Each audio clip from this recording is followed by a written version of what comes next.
Hello viewers, আমি মোহাম্মদ কামরুল হাসান মজুমদার, কুমিল্লা ইউনিভার্সিটিতে রসায়ন দ্বিতীয় বর্ষের স্টুডেন্ট। আজ আমি যে বিষয় নিয়ে আলোচনা করব তার নাম কোয়ান্টাম সংখ্যা। কোয়ান্টাম সংখ্যা এমন একটা বিষয় যেখানে ইলেকট্রনের কক্ষপথের আকার, আকৃতি, তার ত্রিমাত্রিক দিক বিন্যাস নিয়ে আলোচনা করা হয়। কোয়ান্টাম সংখ্যা কাকে বলে তার সংখ্যা যদি আমি দিতে যাই তাহলে আমি বলবো যে কতগুলো সংখ্যা দ্বারা কোনো একটি ইলেকট্রনের কক্ষপথের আকার, আকৃতি, তার ত্রিমাত্রিক দিক বিন্যাস এবং ইলেকট্রনগুলোর ঘূর্ণন ঘড়ির কাঁটার দিকে কিংবা তার বিপরীত দিকে ঘুরে সেই জিনিসের অবস্থানগুলো নির্ধারণ করে যে সংখ্যা সেগুলো হলো কোয়ান্টাম সংখ্যা। আমি আজকে যা আলোচনা করব তা মোটামুটি নবম দশম শ্রেণীর বিজ্ঞান বিভাগের স্টুডেন্টদের জন্য অনেক সহায়ক হবে। কোয়ান্টাম সংখ্যা সচরাচর চার ধরনের: প্রধান কোয়ান্টাম সংখ্যা, সহকারী কোয়ান্টাম সংখ্যা, ম্যাগনেটিক কোয়ান্টাম সংখ্যা, স্পিন কোয়ান্টাম সংখ্যা। এগুলো আমি যদিও এসএসসির মানের বই থেকে দিচ্ছি, এতে তোমাদের অনেক সুবিধা হবে বুঝতে। প্রধান কোয়ান্টাম সংখ্যাকে m দ্বারা প্রকাশ করে, সহকারী কোয়ান্টাম সংখ্যাকে l দ্বারা প্রকাশ করে, ম্যাগনেটিক কোয়ান্টাম সংখ্যাকে m দ্বারা প্রকাশ করে এবং স্পিন কোয়ান্টাম সংখ্যাকে l দ্বারা প্রকাশ করা হয়। প্রধান কোয়ান্টাম সংখ্যা দ্বারা সচরাচর আকাশ প্রকাশ পায়, আর সহকারী কোয়ান্টাম সংখ্যা দ্বারা আকৃতি প্রকাশ পায় এবং ম্যাগনেটিক কোয়ান্টাম সংখ্যা দ্বারা ত্রিমাত্রিক দিক বিন্যাস প্রকাশ পায়। এটাকে যদি আমি অন্যভাবে বলি তাহলে আমি এটা বলতে পারি অরবিটালের সংখ্যা কত সেটাও প্রকাশ পায়। অরবিটাল, অরবিট এবং অরবিটালের মধ্যে একটা পার্থক্য আছে, আমি একটু পরে বলতেছি। স্পিন কোয়ান্টাম সংখ্যা সাধারণত ঘড়ির কাঁটার দিকে না ঘড়ির কাঁটার বিপরীত দিকে, তার স্পিন সচরাচর প্লাস মাইনাস হাফ হয়। যেমন আমরা যদি সোডিয়ামের ইলেকট্রন বিন্যাসের কথা চিন্তা করি, এখানে সোডিয়াম তার অ্যাটমিক নাম্বার 11, তাহলে আমি ইলেকট্রন বিন্যাস লিখব 1s2 2s2 2p6 3s1। এখানে কতগুলো কোশ্চেন দাঁড়ায়। প্রথম কোশ্চেন দাঁড়ায় এখানে কেন 1s আসলো, কেন 2s আসলো, কেন 2p আসলো, কেন 3s আসলো, এগুলো কোথায় থেকে আসলো। দ্বিতীয় কোশ্চেন দাঁড়ায় এখানে আমি কেন 2 দিলাম, কেন 4 দিলাম না, কেন 6 দিলাম, কেন 8 দিলাম না। আমি এই কোশ্চেনের অ্যানসারগুলো দেওয়ার জন্য আজকে এই টপিক নিয়ে আলোচনা করছি। কোয়ান্টাম সংখ্যা থেকে আমরা যদি ধরি n এর মান 1, n = 1 এর দ্বারা কি প্রকাশ পায়? n = 1 এর দ্বারা প্রকাশ পায় যেটা প্রথম শক্তি স্তর বা প্রথম কক্ষপথ। শক্তি স্তরের আরেক নাম অরবিট। অরবিট আর অরবিটাল দুটো ভিন্ন ওয়ার্ড।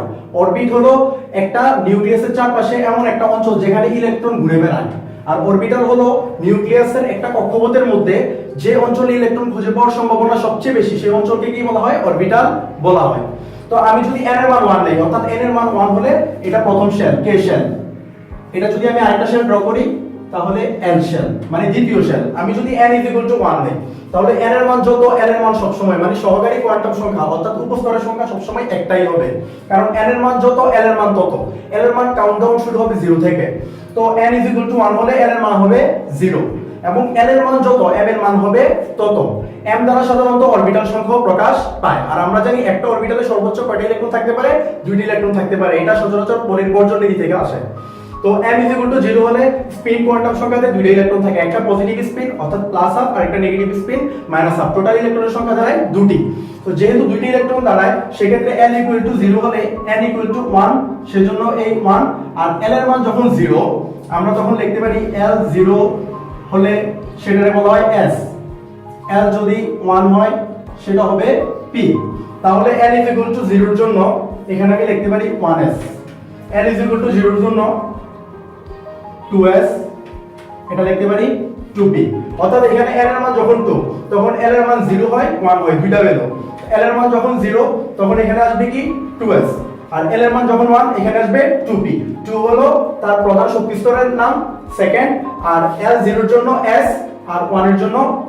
ঠিক সেম ভাবে আমি লিখতে পারি d = 2, f = 3। আচ্ছা, তার আগে আমি বলছিলাম একটু আগে যে n = যখন 2 l এর মান তখন আসে কত? 0, আর একটা ভ্যালু আসে 1।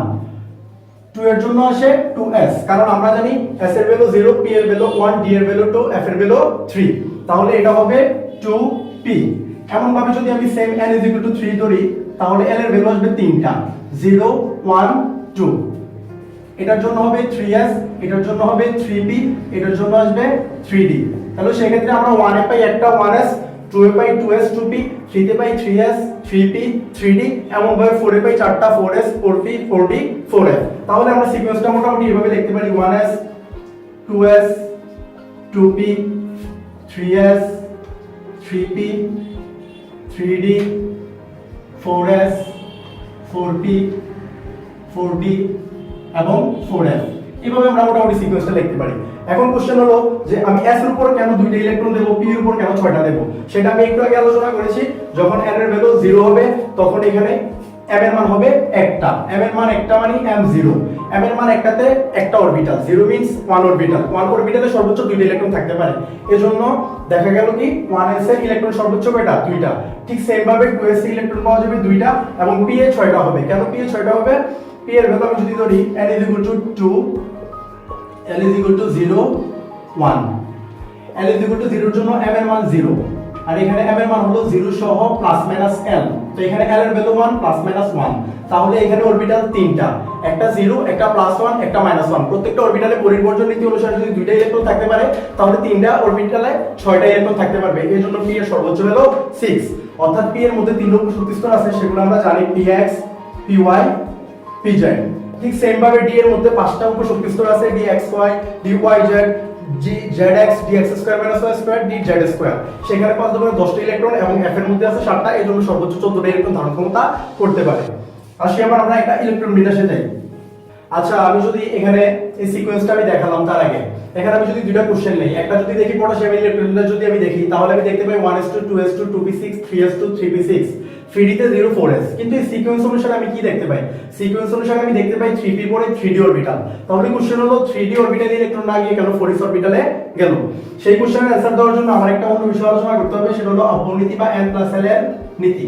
সেটা একাদশ দ্বাদশ শ্রেণীর স্টুডেন্টদের জন্য অনেক ভালো বোঝা যায়।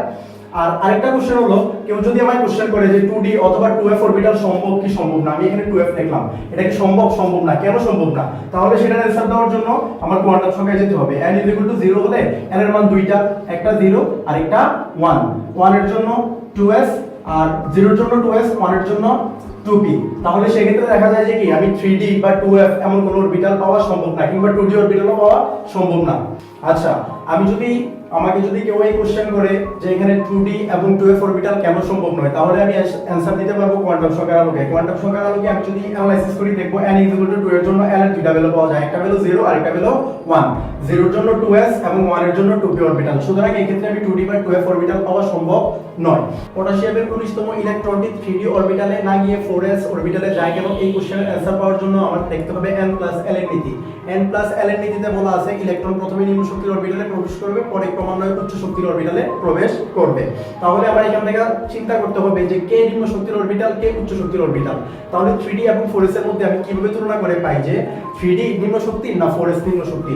আমি যদি এখানে লিখি যে 3d এখানে 4s, আমরা জানি এখানে n এর মান হলো 3 আর d এর মান হলো 2, এখানে n এর মান হলো 4, s এর মান হলো 0, তাহলে এদিকে আমি পাইতেছি 5, এদিকে পাইতেছি 4, তাহলে অবশ্যই 4s নিম্ন শক্তির। এজন্য এখানে সিকোয়েন্সটা ভঙ্গ করে এদিকের সিকোয়েন্স না হয় এদিকে 4s অরবিটালে আগে একটা ইলেকট্রন প্রবেশ করে, পরে 3d অরবিটালের ইলেকট্রন শূন্য হয়।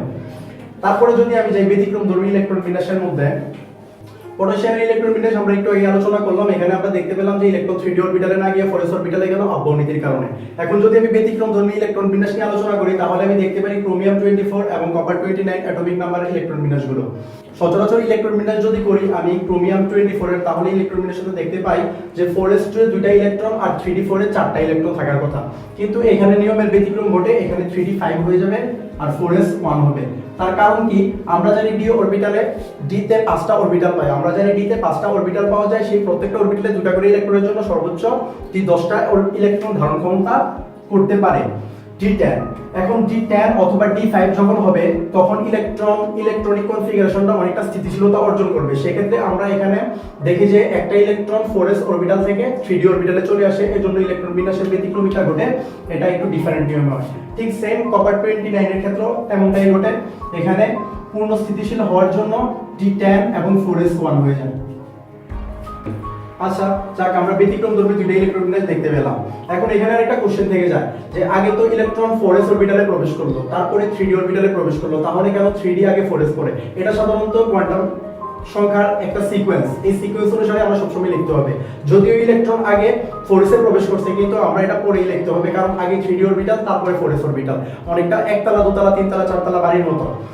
সো ভিউয়ার্স, আজকের মতো ভিডিও এখানেই শেষ। নেক্সট ভিডিওতে আপনারা কি চান, কেমন ধরনের ভিডিও চান, অবশ্যই আমাদের কমেন্ট বক্সে জানাবেন, এবং আজকের ভিডিও সম্পর্কে ভালো এবং খারাপ লাগার বিষয়টাও কমেন্ট বক্সে জানাবেন। সাবস্ক্রাইব করে আমাদের পাশে থাকুন। ধন্যবাদ সবাইকে।